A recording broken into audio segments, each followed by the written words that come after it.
Good afternoon again. One last set of announcements for those of you who have just come in. For some of you, get up here and say what I said before, but the main thing that we want you to remember, please turn off your cell phones during the ceremony, or at least put them on silent. And for those of you wanting to take pictures, the proper way to do that would be during the graduation part when the graduates will process. They will process from this side of the stage and they will exit over here. And you can just snake around the back of the auditorium over to there'll be an area right over here where you can get up close to that ramp area and take a picture of the president will shake hands with your grad and several other people as well. So there will not be an opportunity for you to come up the middle aisles or the side aisles or on this side, as we'll have graduates there, and you would actually be to the back of the graduates. So just come right around the side of the auditorium and come up where the gal here is shooting pictures right in back of that, and you'll be able to take your own photographs or videos. Also, want to let you know again that we have a film crew on campus and here at the ceremony today that is filming, and they will make DVDs available for purchase. They are a memory in motion, and they have a table set up just outside the doors here that you entered. They can give you all the information. They can take your orders. They also have a website, amemoryinmotion.com.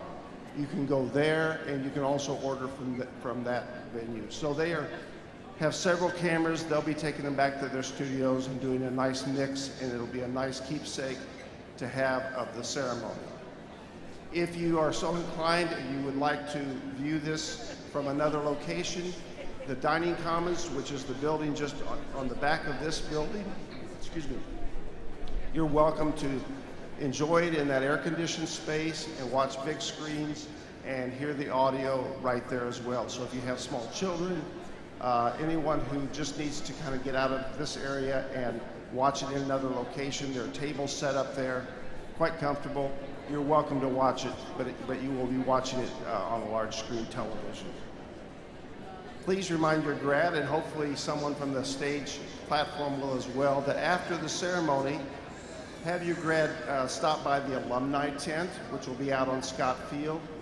The alumni would like to present your grad with a free gift as welcoming them officially to the Alumni Association of Greenville College. So those are the announcements. We'll hear a couple more numbers from the band, and then the graduates will be lining up, and we'll get the procession underway. So thank you very much. Have a great afternoon, and welcome again to the 2017, and that, in fact, the last time we will have a Greenville College commencement ceremony, as we'll be changing to university here very shortly. Thank you very much, and have a great afternoon.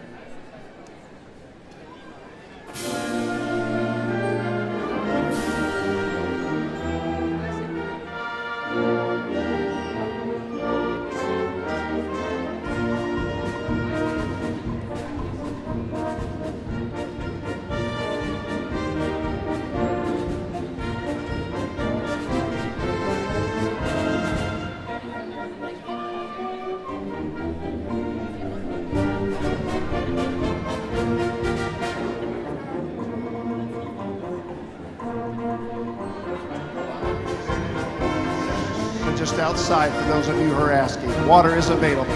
Thank you.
means when I get to work, I don't want to. I don't want to.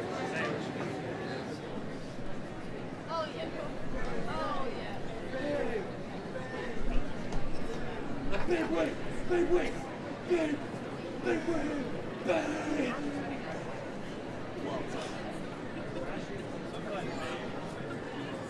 It didn't really go away. I still have it. You've been on a bus with me. I know I didn't say it. Every person I know said it was a joke.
Very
Well, please be seated.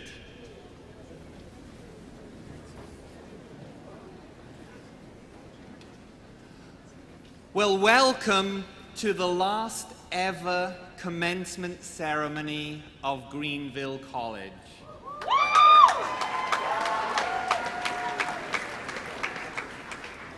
Someone in this group of students will become or will be Greenville College's last ever graduate. How cool is that? At the end of the ceremony this afternoon, when we finish speaking the national anthem, I know many of our students have these wonderful poppers to let off. I want to give you the heads up that it is not anything sinister happening. It is students having fun. And so we'll reserve these for the end of the alma mater. If one happens to go off and glitter goes everywhere, well, we hope not, but we'll see. We'll see. So members of the class of 2017, honored guests, ladies and gentlemen, on behalf of the Board of Trustees, the faculty and the administration, it is my distinct honor to welcome you to our 2017 commencement ceremony of Greenville College. I'd like to thank the concert band under the direction of Mr. Will Fairbanks providing the beautiful prelude and processional. Would you applaud them? Many of the students have stayed behind.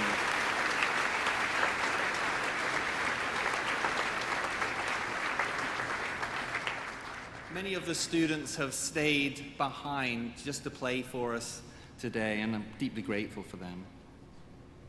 We're delighted that the time has come to honor the work of our graduates, our students. As you'll see, this is a ceremony steeped in tradition, yet we hope not stuffy. We want it to be a place where we celebrate your great work, where we commission you for your future work, and one in which is full of God's joy. It is indeed a celebration. It is a day when we mark your accomplishments, but thank those who have also made that accomplishment possible, your family and friends, faculty, staff, other students.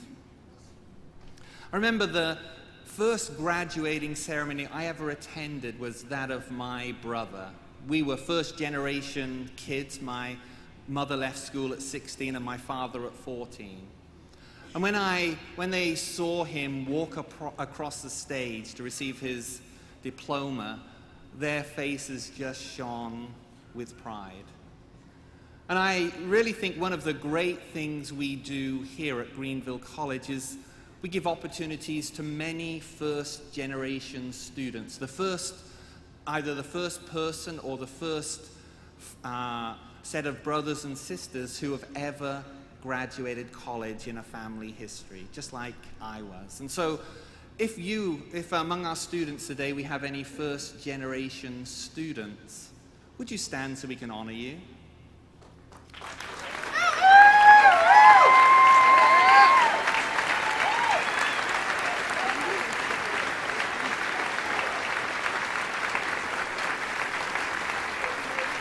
Thank you. That is a great achievement. We also know that in our midst, more than likely, we have students whose parents or grandparents or even perhaps great-grandparents studied here. Perhaps you're the second, third, or fourth generation, or maybe even a fifth generation Greenville College student. And so if you're one of those, part of the Greenville legacy, would you also stand so we can honor you and thank you for your family traditions and history?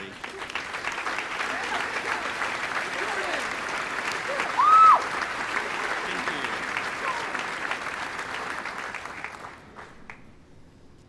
I'd also like to recognize some other groups of students who are with us.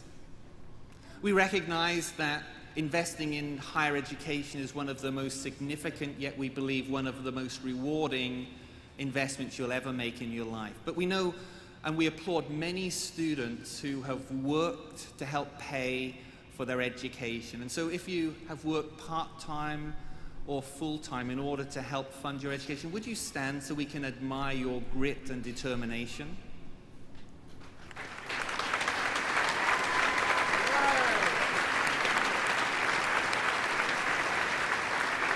Thank you, well done. As part of our desire to internationalize, we want to honor any students who have joined us coming from another country or who have chosen to spend part of their Greenville College education studying in another country, perhaps as through interterm, through May term, or even a full semester. So if you're from another country or you have studied in another country as part of your education, would you please stand? And we admire your ability to risk.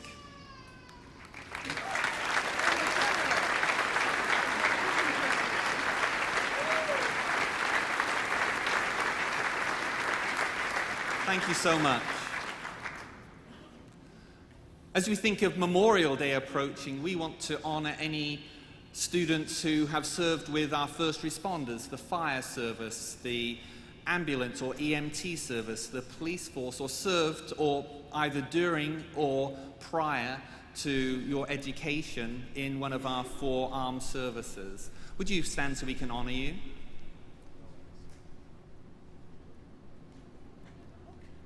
Well, then we would like to honor also members, families and friends. If you have served as a first responder or in our armed services as we approach Memorial Day, would you stand so we can honor you, please? Yeah.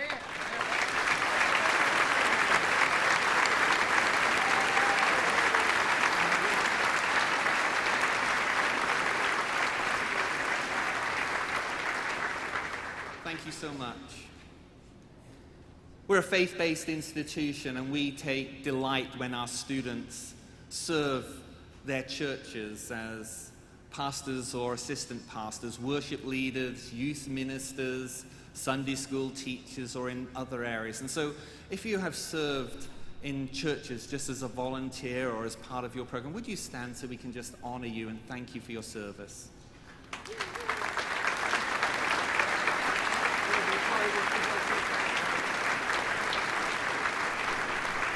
Thank you.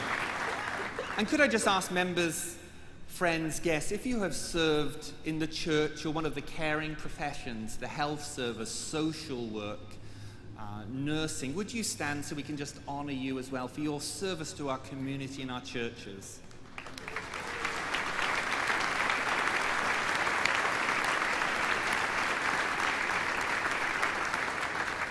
Thank you so very much.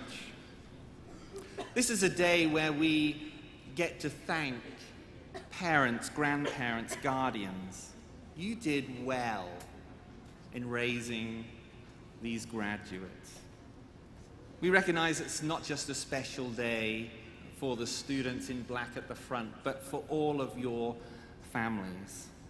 And so if you're here as a parent, a spouse, a grandparent, a friend, a brother or a sister, or a friend, which is everyone other than students, would you stand? And we, just students, this is your opportunity to thank those who have supported you.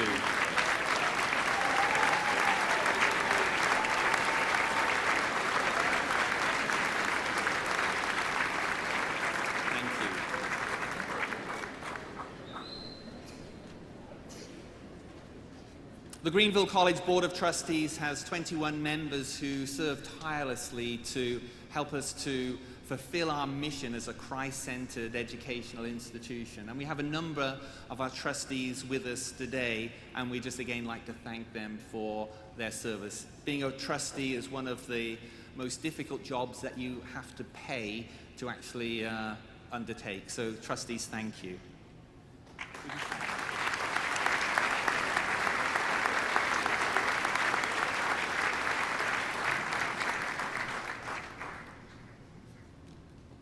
Students, I'm sure you agree that the faculty at Greenville College are inspirational and transformational.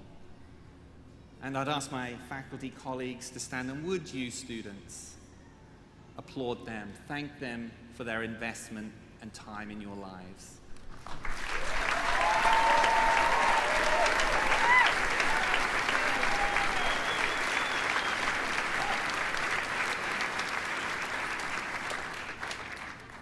We truly do have a remarkable faculty here. I've had the privilege in my career of probably visiting somewhat over 100 universities around the world, and I can say truthfully, I have never encountered a faculty that is so caring and so dedicated to the mission of teaching and transformation, and I'm so proud of them. And finally, I'd just like to take a moment to honor First Lady Kathy Philby, my wonderful wife. We're in love, and Kathy, would you stand?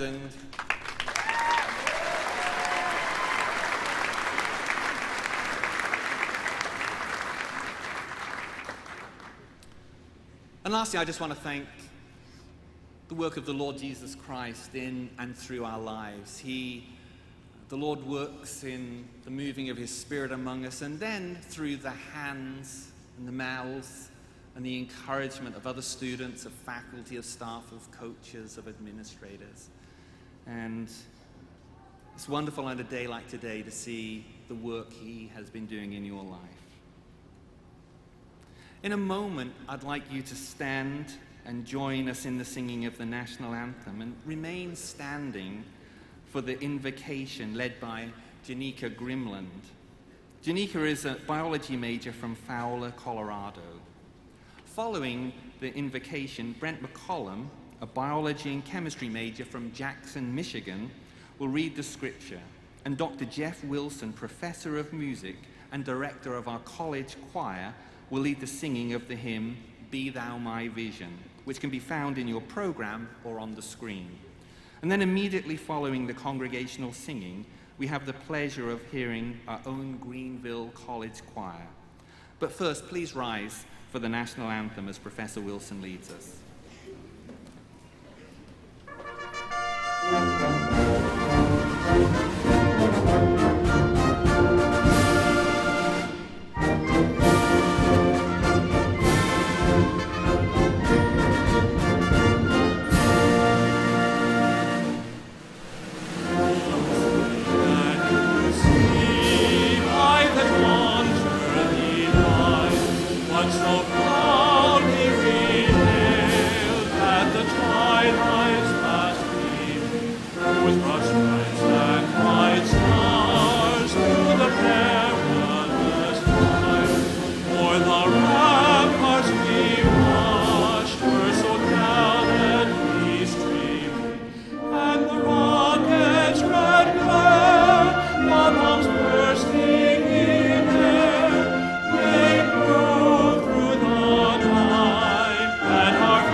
Please bow your heads with me.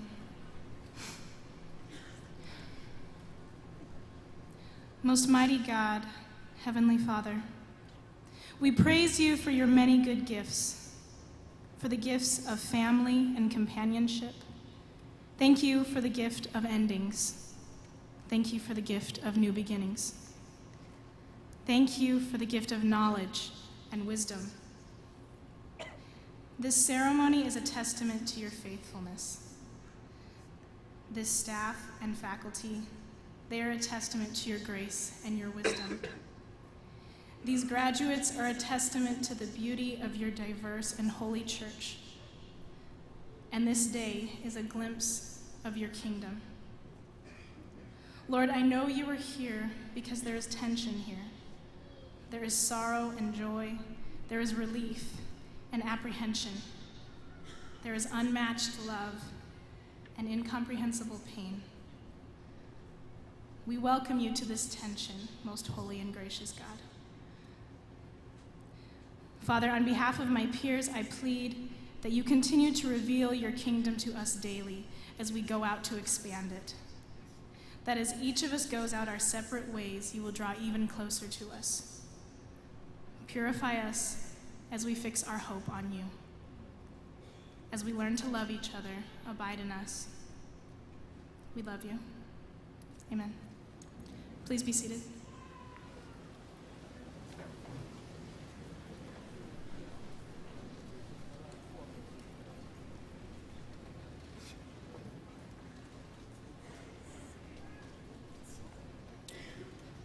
Today's scripture reading comes from the book of Isaiah, chapter 58, verses 6 through 12. Is not this the fast that I choose, to loose the bonds of wickedness, to undo the straps of the yoke, to let the oppressed go free, and to break every yoke? Is it not to share your bread with the hungry, and bring the homeless poor into your house? When you see the naked, to cover him, and not to hide yourself from your own flesh? Then shall your light break forth like the dawn, and your healing shall spring up speedily. Your righteousness shall go before you. The glory of the Lord shall be your rear guard. Then you shall call, and the Lord will answer. You shall cry, and he will say, Here I am. If you take away the yoke from your midst, the pointing of the finger, and the speaking wickedness, if you pour yourself out for the hungry, and satisfy the desire of the afflicted, then shall your light rise in the darkness, and your gloom be as the noonday. And the Lord will guide you continually, and satisfy your desire in scorched places, and make your bones strong. And you shall be like a watered garden, like a spring of water, whose waters do not fail. And your ancient ruins shall be rebuilt. You shall raise up the foundations of many generations. You shall be called the repairer of the breach, the restorer of the streets to dwell in.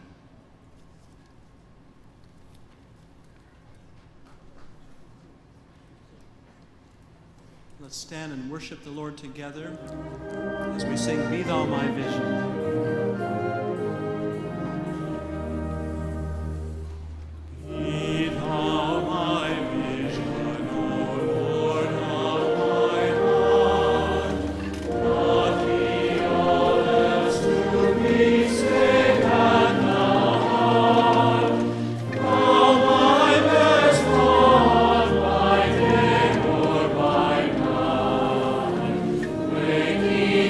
Sleeping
I'm gonna sing till the Spirit moves in my heart. I'm gonna sing till the Spirit moves in my heart. I'm gonna sing till the Spirit moves in my heart. I'm gonna sing till Jesus comes. I'm gonna sing till the Jesus moves in my heart. I'm gonna sing till the Jesus moves in my heart. I'm gonna sing till the Jesus moves in my heart. I'm gonna sing till Jesus till He comes. I'm gonna sing till the Jesus moves in my heart. I'm gonna sing till the Jesus moves in my heart. I'm gonna sing till the Jesus moves in my heart. I'm gonna sing till Jesus till He comes. It was grace that brought me. It was grace that taught me. It was grace that kept me. It was grace that will lead me home. I'm gonna pray to the Jesus moves in my Jesus. I'll pray to the Jesus moves in my Jesus. I'll pray to the Jesus moves in my Jesus. I'll pray to Jesus. Can't you feel the Spirit move? Can't you feel it moving? Can't you feel it moving? Can't you feel it moving? I'm gonna shout to my Jesus moves in my Jesus. I'll shout to my Jesus moves in my Jesus. I'll shout to my Jesus moves in my Jesus. I'll shout to my Jesus till He comes. I'm gonna shout to my Jesus moves in my Jesus. I'll shout to my Jesus moves in my Jesus. I'll shout to my Jesus moves in my Jesus. I'll shout to my Jesus till He comes. I'm gonna sing till my Jesus till He comes.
Many of our choir members have stayed behind after their examinations to be with us today. So would you please just give them one more round of applause as they read.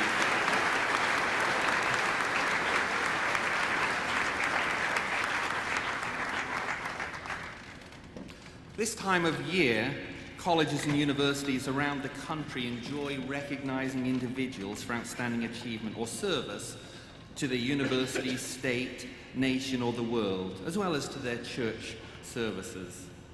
Honorary degrees have been awarded since colonial times in the United States by institutions of higher education and learning to recognize the achievement of persons whose lives of dedicated service has exemplified the ideals of higher education. In keeping with this tradition, Greenville College awards honorary degrees to individuals whose contributions to society, higher education, or to Greenville College merit such recognition. Titles of honorary degrees are ordinarily different from titles of earned degrees. Greenville College confers honorary degrees in one of 6 fields, according to the field from which the individual has made the greatest contribution. Today, it is my privilege to award the Honorary Doctor of Science degree to Dr. Kenneth R. Smith, Jr. The Doctor of Science degree is awarded to individuals who have made distinguished contributions and performed services in the science, health professions, and/or technology. And so at this point, I'm going to invite Dr. Smith and our board chair, Jerry Hood, to join me on the stage.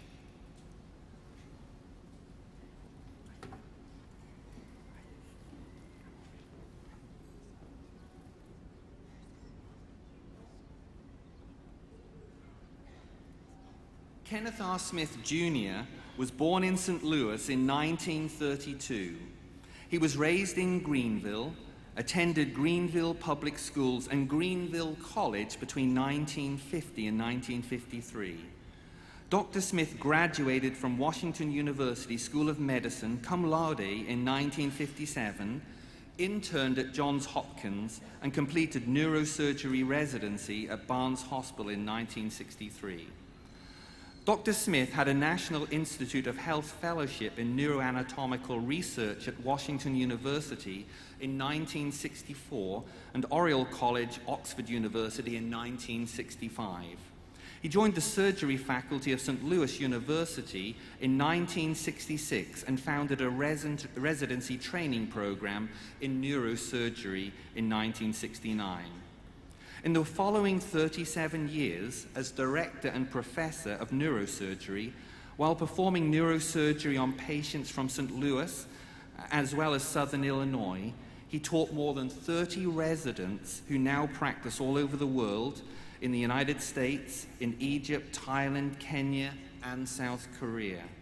He helped educate thousands of medical students from 1966 to 2008 and is now Emeritus Professor of Neurosurgery. Dr. Smith performed many neurological operations in Nairobi, Kenya from 2000 to 2004 and aided in starting a neurosurgical residency program in East Africa that has now graduated fully trained neurosurgeons. He was a co-founder of the Practical Anatomy Workshop of St. Louis, where thousands of neurosurgeons from all over the world have learned surgical techniques from the most leading neurosurgeons in the world. His research on stroke took him to clinics and hospitals throughout Missouri and Illinois. His research on malignant brain tumors and severe brain injury was funded by the National Institute of Health. He has published many research articles in the major medical neurosurgical journals. He assisted in the installation of a bionic eye which gave visual clues using computer technology to people who were completely blind. Dr. Smith participated in the development of the Stealth Station, a computer-guided surgical system which is used in neurosurgery and other specialities in operating rooms throughout the world. He was an officer of local, state, national, and international neurosurgical societies and president of the Society of Neurological Surgeons and the Society of University Neurosurgeons. In addition, he has also helped to design the first 3D television recordings of neurosurgical operations. His mother attended Greenville College in the early 1930s.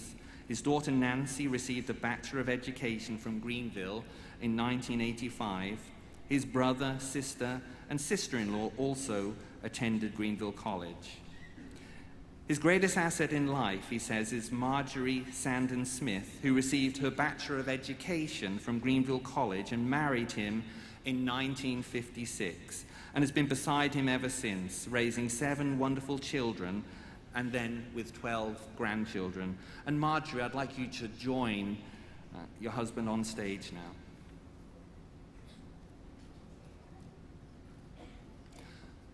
And so, Dr. Smith, in recognition of your contribution to medicine and to the medical community, for the extensive applied professional contributions, technological contributions to your field, and to the contributions to Greenville College, I take pleasure in conferring upon you the Honorary Doctor of Science degree.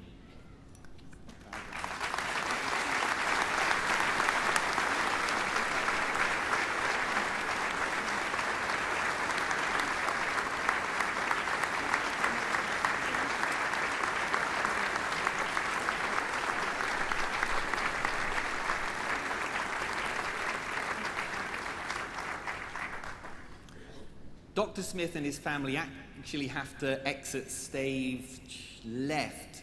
They have to fly now to Cornell University, where their granddaughter graduates in New York. But before leaving, I just want to invite Dr. Smith to say a few words. Thank you very much. The main reason I'm here today receiving this honor is due to my family and the tremendous teachers I had at Greenville College. So I congratulate you, graduates. You're off to a great start.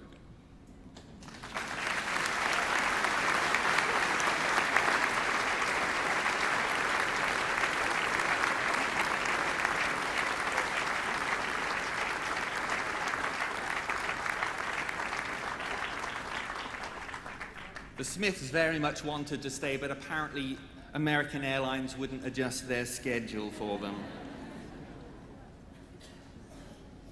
It is now my great pleasure to introduce this afternoon's speaker, Mr. Dan Hasseltine.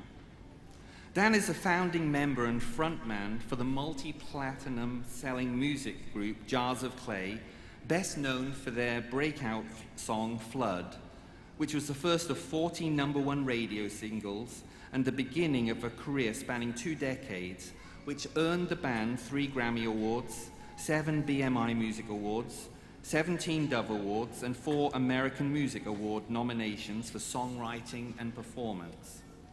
Hasseltine is the founder of Blood Water Mission, a non-profit organization that partners with local civil servants to help end the clean water and HIV/AIDS crisis in Africa.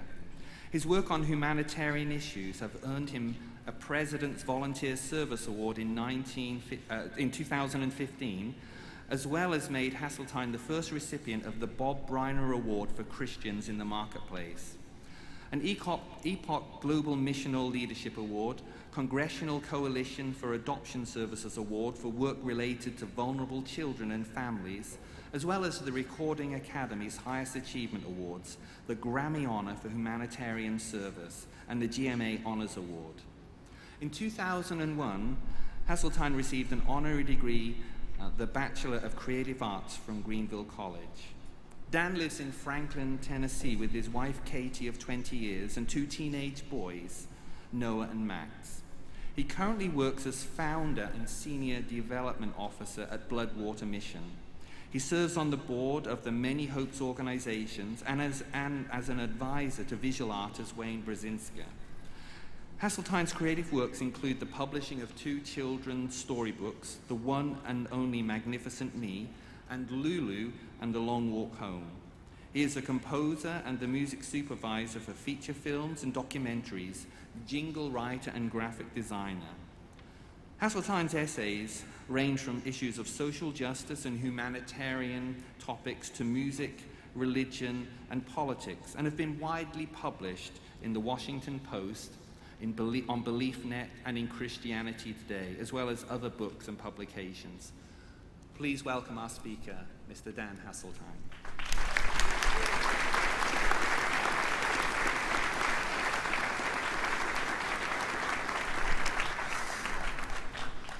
Wow, that sounded impressive. I want to meet that guy. It is so great to be here. I mentioned this earlier, that I was a music student here at Greenville College, and we weren't allowed to be in this building as a music student because we were not allowed near athletic equipment. So I feel like I'm getting away with something today, being in here.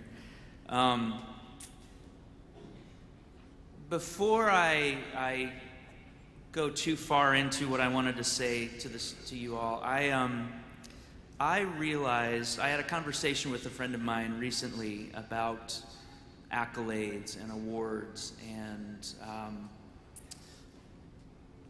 I realize it's very easy to deflect when somebody offers you a compliment or says you've done a really good thing, that it's easy to downplay that. And there's always time to do that and be humble.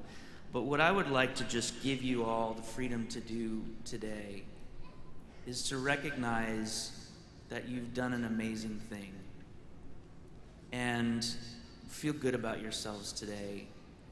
Take in and relish the opportunity to be the center of attention with your family and with your friends, and accept all of those things that they offer you today. Relish in that. I think that God would want you to feel the joy and amazement of hard work and what you've accomplished. So please do that today.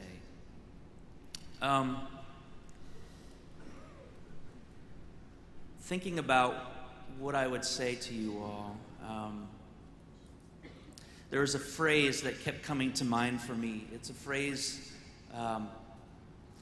that I first heard in an interview with a man named John O'Donoghue. John is an Irish theologian and poet, and he lives in Northern Ireland, and he was being interviewed about where he lives, because apparently the part of Northern Ireland where he spends his time is a pretty rugged place. It's a place where some would call it not terribly welcoming, and the weather there can be fairly harsh. And so the interviewer was asking him, how do you live in a place like this? A place that seems to be so uninviting. And John's response was to say, well, I have to wake up every morning with a watchful reverence. I heard that phrase, and it has just stuck with me for a long time. Watchful reverence. And so the first thing that I think I want to talk to you about today is this phrase. Because really what it represents is the intentionality to keep your eyes open and look around you and see where God is creating amazing stories, and trust that there is a place in that story for you.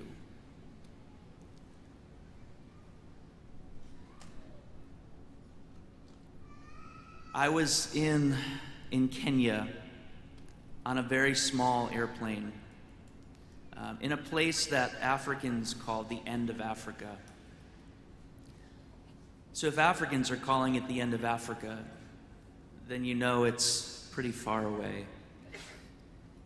One of the interesting things about traveling in Africa is that the more rural you get, the smaller the airplanes are, and the smaller the landing strips are as well. And we had just circled around this giant volcano and landed on this really tiny dirt airstrip. in a community that was right on the side of this volcano. And you could look out from that spot and you would see volcanic rock for miles and miles and miles in every direction. And I got off the airplane and I stood and I just kind of looked around and I took in this desolate place. Well, a van or a Jeep pulled up next to me, and a man named Solomon stepped out, and he looked at me, and he must have seen kind of the dismay or the fear in my eyes, and he laughed a little bit, and he said, "Don't worry. There's always life in the desert." And I thought, what an interesting statement. But I'm not sure I believe it. Well, the next day we got in Jeeps and we drove out 4 hours into the middle of nowhere where we saw very few living things. There was rock, the occasional small area of brush. Every once in a while you might see a goat. And then we started every once in a while looking and seeing a camel here, a camel there, and then a family, and they would be these groups of nomadic people, and they would build these fabric, the best I could describe is they're fabric igloos that they can take and they can build and put up, and then they can take them back down because they're following cattle around in these places as the cattle search for water. And so you'd occasionally see that, but really almost nothing. And so I kept thinking about this man's statement to me, there's always life in the desert. And we kept driving and driving until we found our way to a place called Torby, where there's a school with 150 students that all were children that belonged to families that were nomadic. And what the families would do is as they traveled around with their cattle, they would leave the students there to get an education. And just 6 months earlier, before we had been there had been a raid on this school, and 27 children had been killed. And there were still bullet holes and pock marks in all the concrete. Well, the reason we were there was because Bloodwater, the organization that I'm a part of, we help people have access to clean water, and we were working with this community to help those students have a giant rain catchment tank. And so we pulled into this community, and there were children out front, and they were all singing and dancing. And I looked at the wall just above the tank, and there was this phrase that somebody had written. And we've all heard this phrase before in other fashions, and usually it's associated with exercise. But they had written, "We endure the pain to embrace the gain." And to see the smiles on the children's faces, to recognize the work that they were doing to grow this community and to get an education in a place that is exceptionally harsh. For the first time, I understood what that meant, that there is life in the desert. The good thing about life that's in the desert is the only things that truly get to exist there are resilient things. Love, mercy, courage, those kinds of things. So Solomon was right.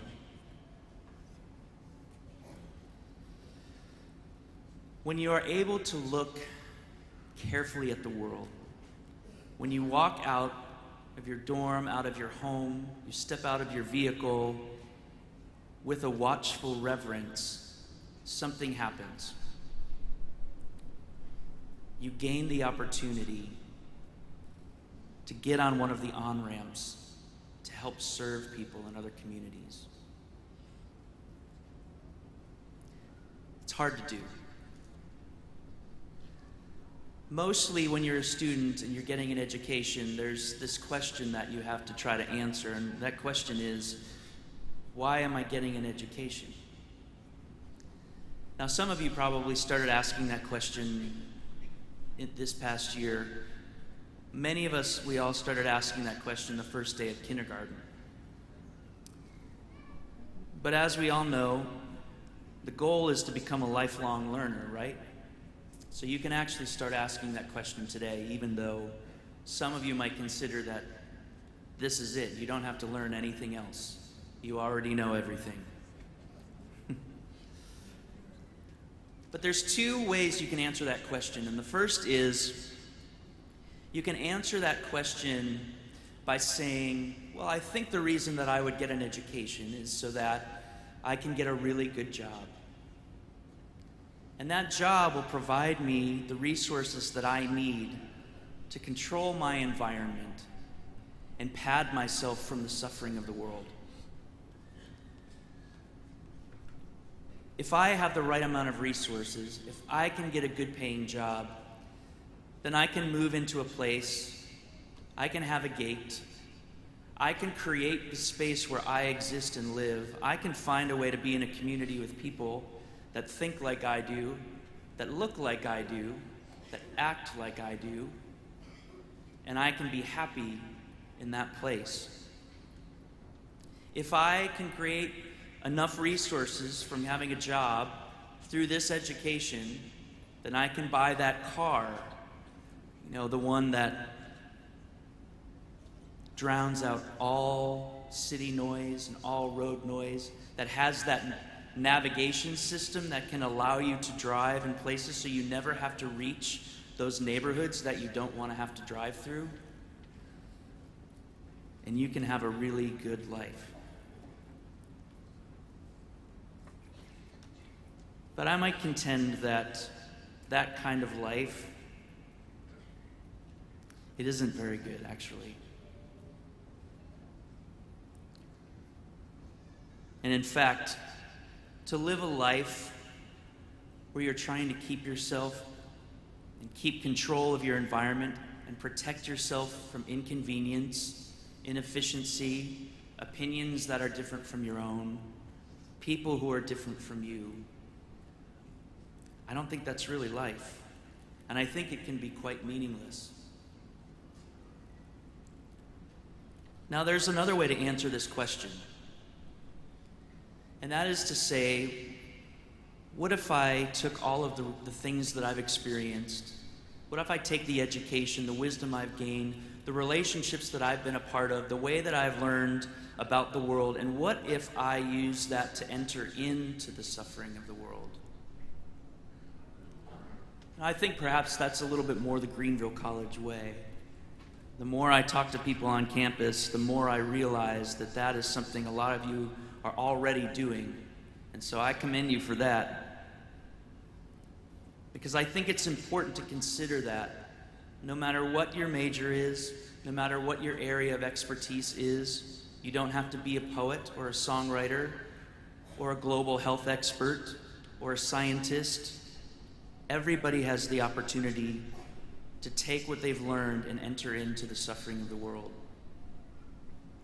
And that would be my challenge to you today, is to think about that. What are the ways that I can put myself in harm's way? What are the ways that I can engage with people that are different from me? And the reason we do this is because fear is really powerful in our community. In our space in history right now, we operate a lot out of a place of fear. And I think we can do better. I think what happens is we fall into this trap, which is kind of just the human condition, which is to say that if we don't understand it, what we do is we want to control it or we want to destroy it. And if you think I'm wrong, ask the next spider that crawls up next to you.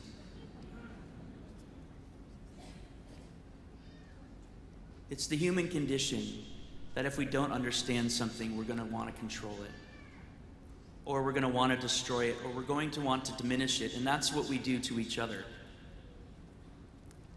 And so if we keep ordering our world around this idea of patting ourselves from the suffering of the world, we never get to that place where we understand each other, where we know each other, where we have the opportunity to serve each other. We always stop at that point where all we get to do is be afraid of each other. But that's not Greenville College. It's certainly not the gospel. And so my commission to you today would be to say, what does it look like to step into the suffering of the world? Now, the good thing that happens after you do that is you get to do something, and that is you get to help other people do the same thing. A good friend of mine gave Jars of Clay a great gift. He gave us a definition for what it meant to be a songwriter and an artist. He said, to be a great songwriter is to look at the world and describe it. Not only the way the world is, but also how it could be. It was an amazing definition. Because with that, it came this whole, it was almost like God walking through the garden with Adam and saying, all of this, you get to describe all of this. This is the creative playground. But just stay away from this one thing. Now, if you're going to describe the world, the one thing you have to stay away from is lying. You've got to tell the truth. Tell the truth. I know this is a campus where there are protests and where things aren't exactly perfect. But the worst thing you can do is start telling a story that isn't true. If you're going to protest, then protest out of the truth. Tell the story the way you see it, the way you experience it. Bruce Springsteen said, if you're going to be a writer, the best songs are written by people who adhere to this rule, which is, write what you know. If you're going to tell the truth and take that seriously, if you're going to look at the world and describe it, you have to keep that watchful reverence. Out of that watchful reverence, what's going to happen is that you are going to find reason to step into suffering. And then you're going to find reason to tell other people why that matters and the story of the people that you're trying deeply to love and care for and serve. And I think that's the legacy of Greenville College students. That's what you get to step into, move toward. So today and in days further, consider that. Consider the idea of what it would look like to, instead of just look at what you've experienced and accomplished so far as a means to fall asleep, and consider the means of entering into an incredible adventure where you get to pour yourself out, like Isaiah said, on behalf of the poor, the sick, the suffering, the naked, the imprisoned, the widows, the orphans, your neighbors, my neighbors around the world. Thank you so much for giving me a chance to be here with you today, and congratulations. Thank you.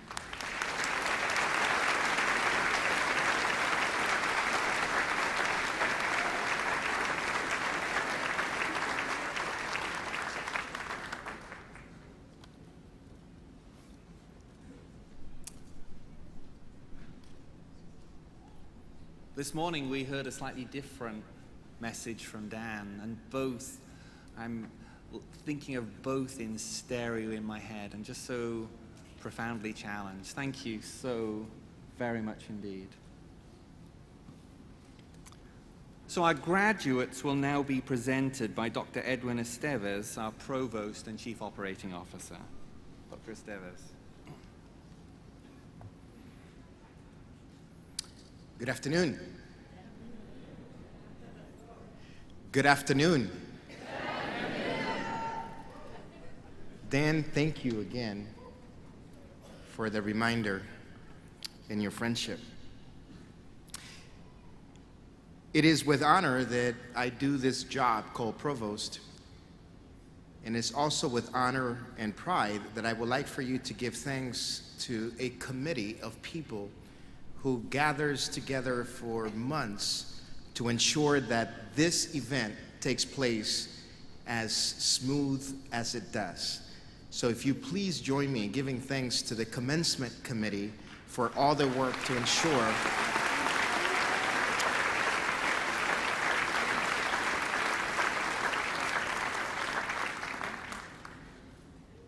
next year, I'll be assuming a different role as Vice President, Senior Vice President here at the institution. So it's my honor to pass the baton to my colleague and friend, Dr. Brian Hartley, who will serve as Vice President for Academic Affairs.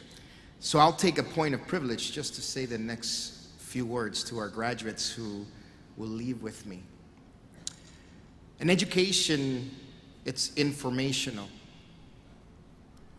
A Greenville College Christ-centered education must be transformational.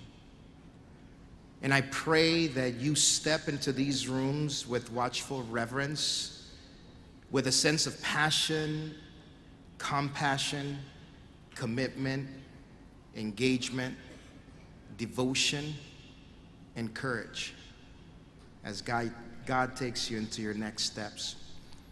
It's been a pleasure to serve in this role, and I look forward to my next role. But a Greenville College education must be transformational. Wherever you step in, stir it up for the glory of God. Mr. President,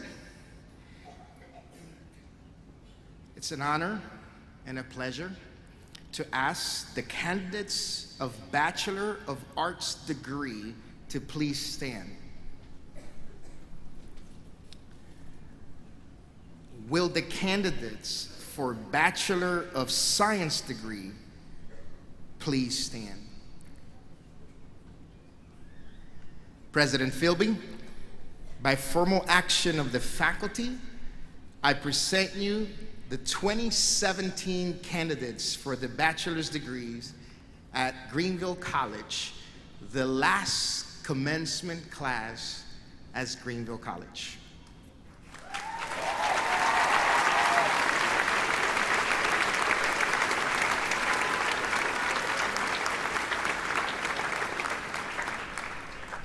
In a wedding ceremony, there are some official words that are spoken that legally change the status of the man and the woman into husband and wife. These are the legal words that change you from a student to a graduate. Listen well. In accordance with the Charter of Greenville College and the laws of the state of Illinois, by virtue of the authority vested in me by the Board of Trustees of this institution, and upon the recommendation of the faculty, I take pleasure in conferring upon you the degree under which your name is listed in the program, together with the rights, honors, and privileges, as well as the obligations and responsibilities appertaining thereto. Well done.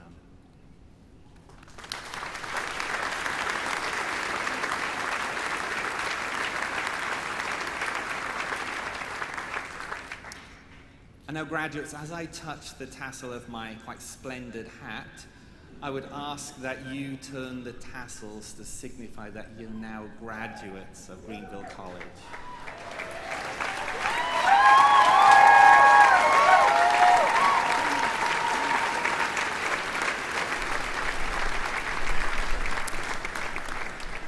Parents, family members, friends, and students, we will now present a diploma to each graduate individually.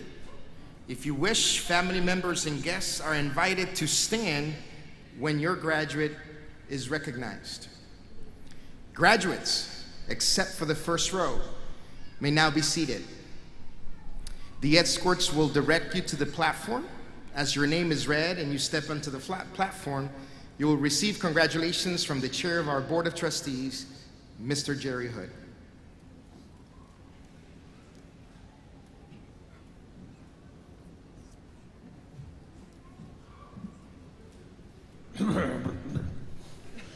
It is my great privilege to begin the end of Greenville College by introducing the graduates from the Department of Arts.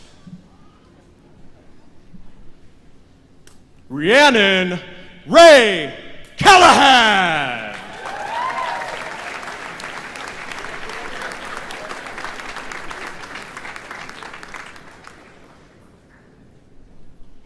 Juejun Ellen Liu.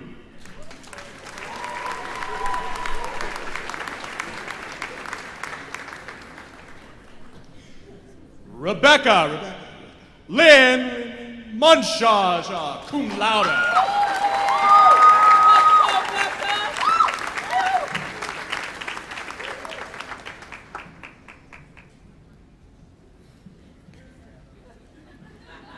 The graduates from the subdued Department of Theology. Gabrielle Roxanne Adams, cum laude.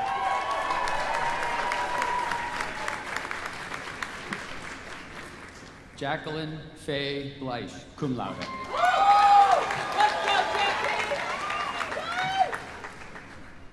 Brianna Marie Cox, cum laude. Daniel R. Ellenberg.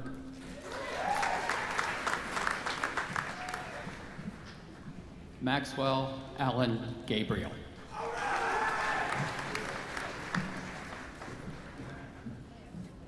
Janica Lynn Grimlin.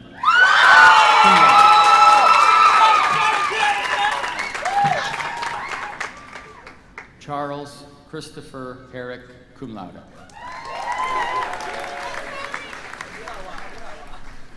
Joshua David Herrick, magna cum laude. Michael John Holm, magna cum laude. Elizabeth Ann Hooper. Robin K. Ingersoll.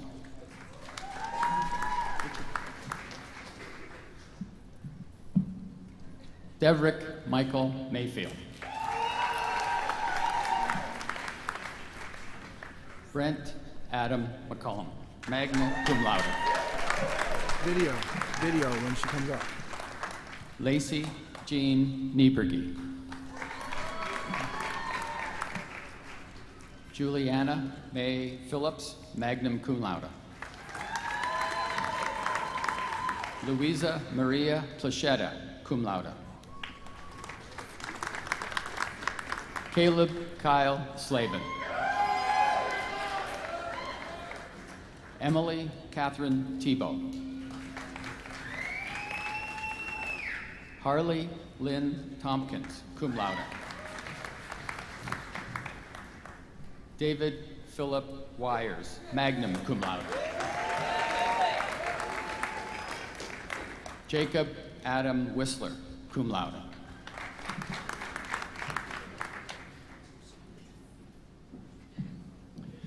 Graduates from the Department of Chemistry, Charisse Patrice Black.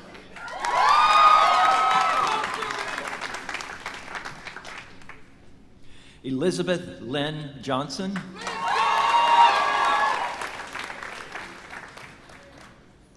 And Lincoln Gregory Johnson, magna cum laude.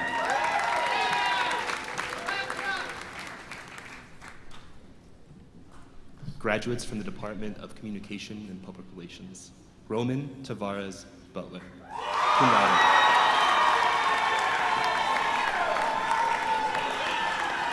Emily T.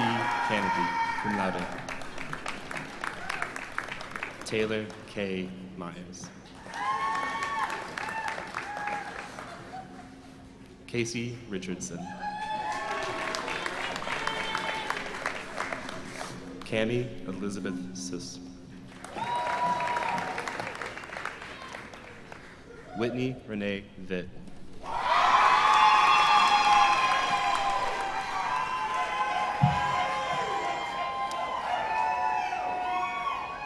Graduates from the Department of English, Lee Ann Buckholz. Lauren Jane Ashley Boozer.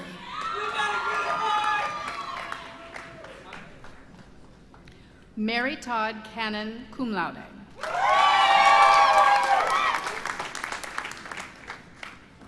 Rebecca Kate Oldham, cum laude.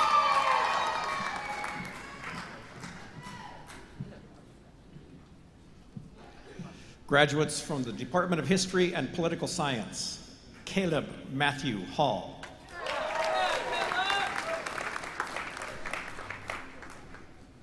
Angel Valentin Manzano.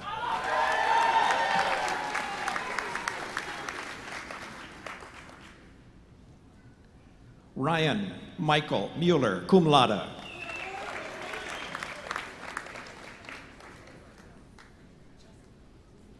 Janisha Cachet Peeler, magna cum laude. From the Briner School of Business, Savannah Marie Sells.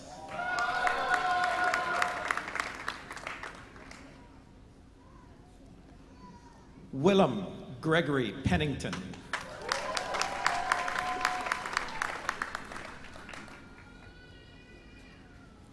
Remington Stephen Steckbauer.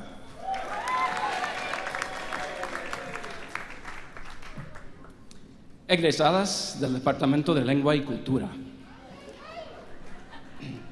Michelle Christine Birnbaum, summa cum laude.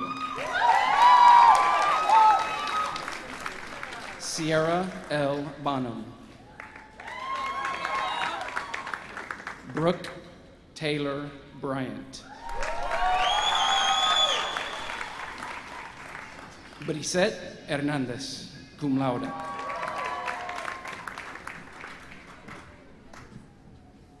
From the Department of Mathematics, Jordan Patrick Dish, summa cum laude.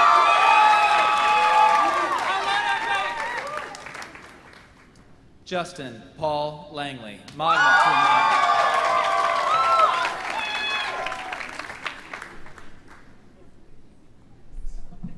From the Department of Music, Matthew Gerard Bauman, cum laude.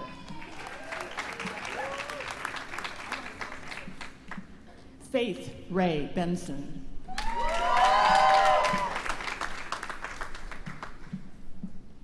Jason Daniel Borntrager.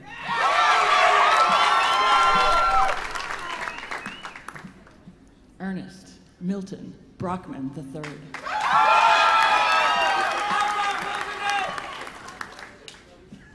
Caleb Stephen Carlson.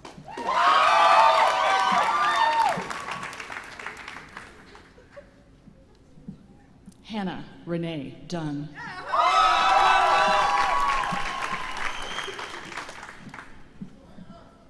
Logan Lee Freetag.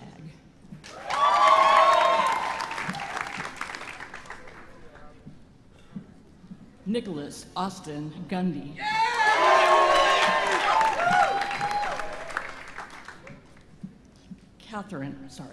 Hannah Catherine Horton.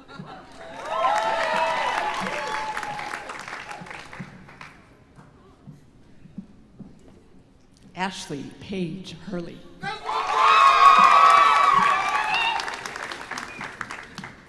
Caleb Lee McCullough.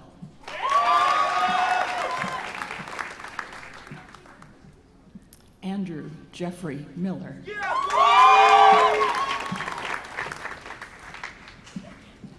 Kayla Nicole Parker, cum laude.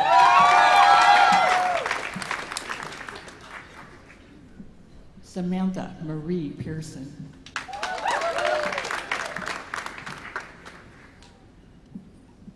Carly Anna Springer, magna cum laude.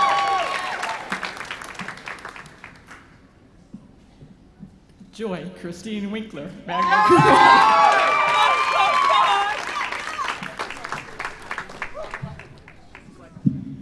Graduates from the Department of Psychology. Nathan Scott Allen. Coleman Logan Childers, magna cum laude. Anais Diaz. cum laude. Hannah Marie Gert, cum laude. Larissa Dawn Harrington, magna cum laude. Tiffany Hoopman.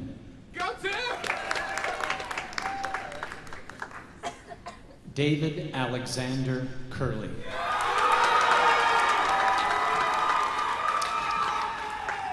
Deanna Carol Nepper. Kirsten Joe Lonnie, cum laude. Erin Marie Loinger. Taylor Renee Pollen, cum laude. Gabrielle Gail Perdue. Sierra Patience Ruffner. Claire Marie Sattler, summa cum laude. Andrew Michael Shack, cum laude. Ashley Nicole Schutz. Presenting graduates with degrees in digital media and computer information science. Anna Marie Brannon, cum laude.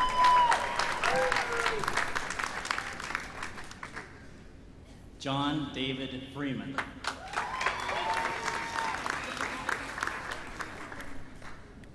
Dustin James Higginbotham, cum laude. James Jordan Hudson.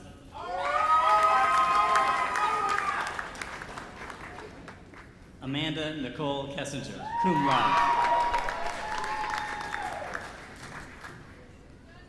David Albert Koberski.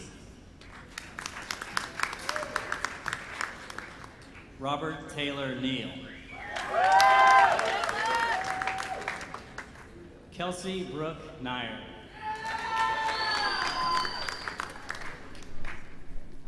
Logan Patrick Nelson.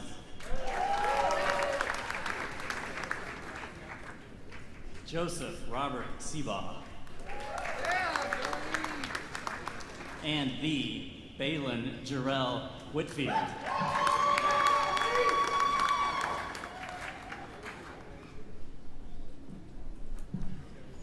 Graduates from the Department of Sociology, Social Work, and Criminal Justice. Emily Marie Watson.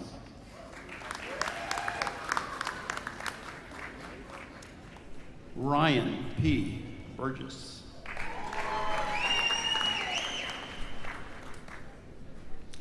Richard Clemens, Jr.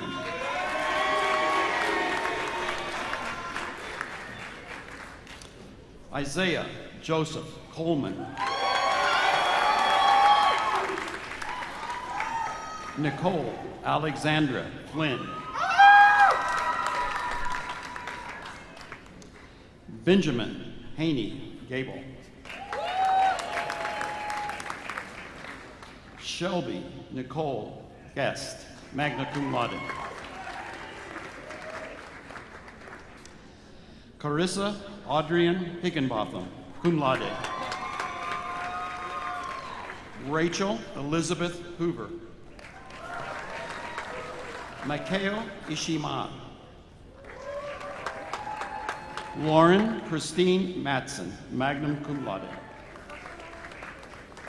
Lauren Alyssa Michaels.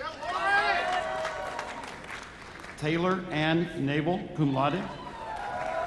Shane Joseph Olmsted.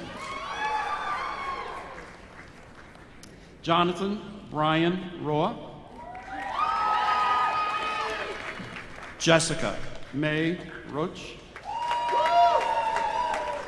Joshua James Statler, magna cum laude. Dalton James Ward. Lena Grace Westeroff. Taylor Jade Willis. Philip Clayton Wilsman, cum laude. Stevan Jabron Lee Young.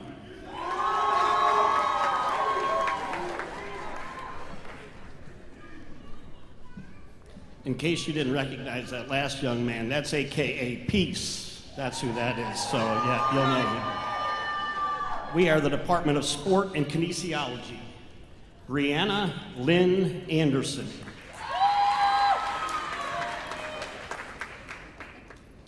DeAndre Brown, cum laude.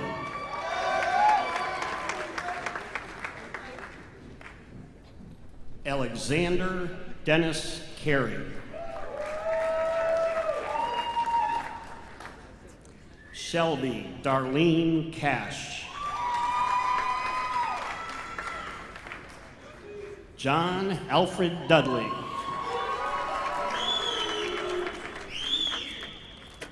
Connor William Earlywine. Miguel R. Fabella Jr. Andres Rafaelito Flores. Timber Rose Gabbard, cum laude.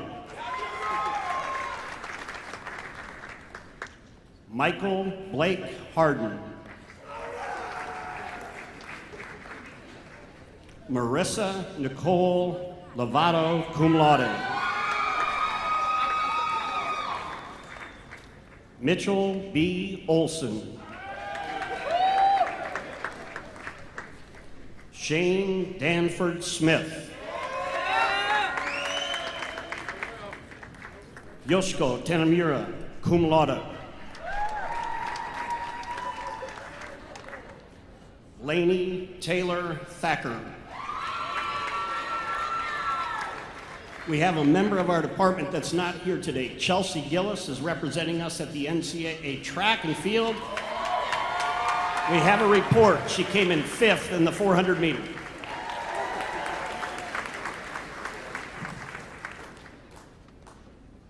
For the first time from the Bastian School of Philosophy, Theology, and Ministry, Jacob Lee Burrell, cum laude.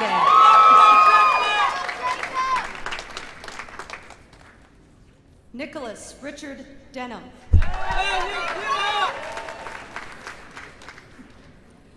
Kyle Eldred Fries, cum laude. Gabrielle Simone Gabby Hill, cum laude. Yeah, let's go, Gabby! Stephen David Hilrich, cum laude. Taylor Charles Kaufman.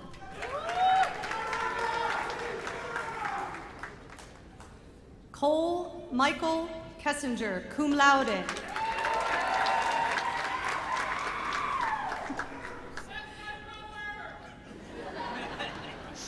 Justin Michael Moran.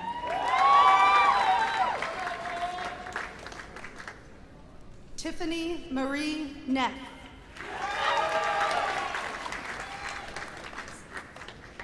Tori Ann Paulin, cum laude.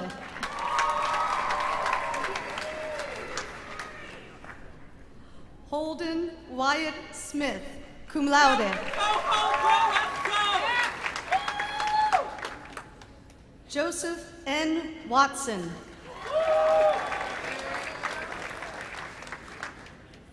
Benjamin Michael Wiltsey, cum laude.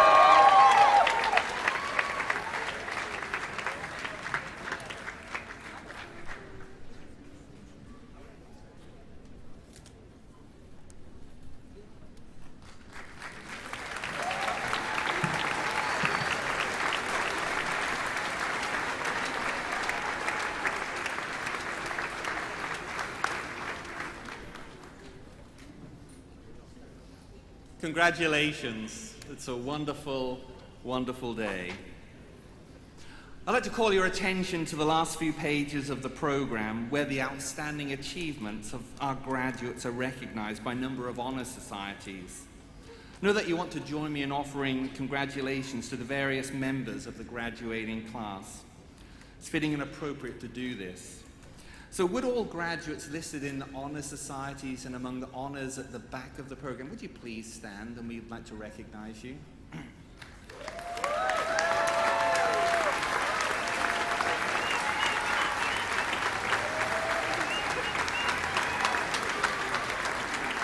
Well done, and thank you, well done. I want to take a moment to thank the senior class for their gift, which will go towards upgrading the lighting on the campus. Throughout the summer months, there will be significant upgrades to our campus facilities in a number of areas, but one will be vastly improved lighting, and we're just so thankful for your contribution to this. The President's Citation Award is awarded each year to the graduating senior that has demonstrated the highest academic achievement in the context of a Christian liberal arts program and adhered consistently to the ideals of the institution. This year's recipient was Kirsten Norsworthy-Fries, a special education major from Haysworth, Illinois, and Kirsten was honored in this morning's 10 o'clock ceremony.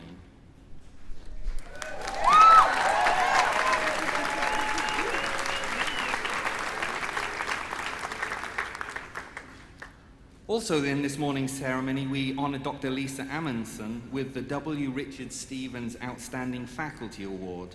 This is the 9th year of the award and comes from the board's acknowledgement that we recognize an outstanding faculty member. The faculty member was selected by a process that involves student and board selection.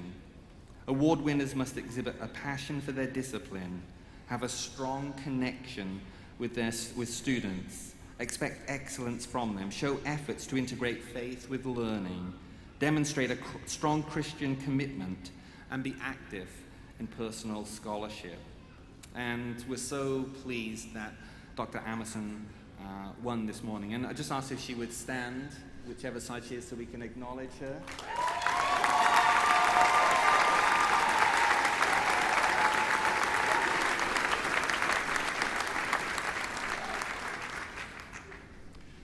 In a few moments, Dr. George Peters, Associate Professor of Mathematics, will come and offer our closing prayer.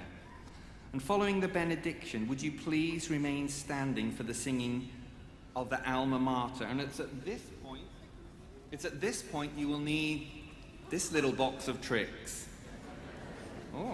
Which when we say Greenville on the very last word of the Alma Mater, then I think we twist them and something should happen. We will see. Please make sure you hold it above your heads, though, so that it doesn't go in anyone's face, especially mine. Following the Alma Mater, please remain standing, probably covered in glitter, for the recessional. And you'll find the words of the Alma Mater, I should say, printed in your program or on the screen. Lastly, graduates, as you leave our last commencement as Greenville College, please visit the advancement team in the orange and black tents on Scotfield to pick up a gift from them signifying that you are now a member of the Greenville College alumni. And please also note that the Greenville College Choir concert will take place in the Wilson Recital Hall of the Whitlock Music Center at 5:30. So, bless you and keep you. Dr. Peters.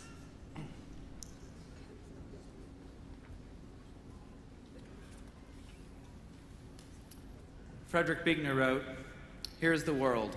Beautiful and terrible things will happen. Don't be afraid."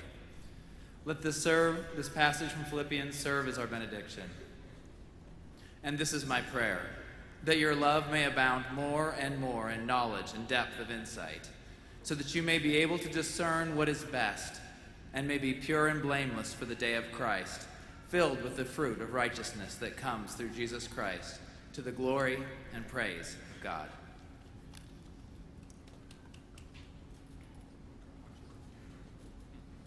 Considering the early dismissal, we're going to move the choir concert up to 5:10. Okay? Please stand for the alma mater.